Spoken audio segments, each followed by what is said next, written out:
Paano mo na-resolve yung IP conflict sa servers niyo?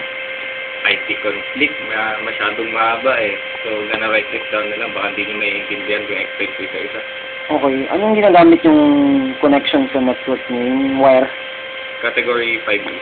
Yung connection?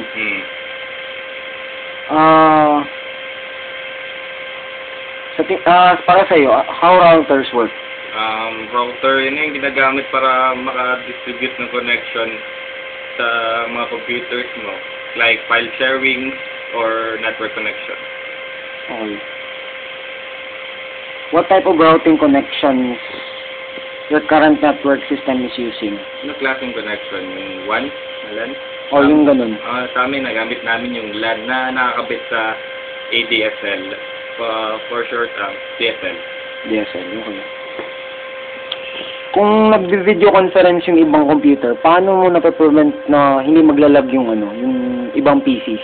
Gaya yung sinabi ko kanina, yung net limiter. Kasi yung net limiter, siya na yung nagdi-distribute ng bandwidth ng computer mo, nagko-control ng bandwidth para hindi maglalag yung ibang computers.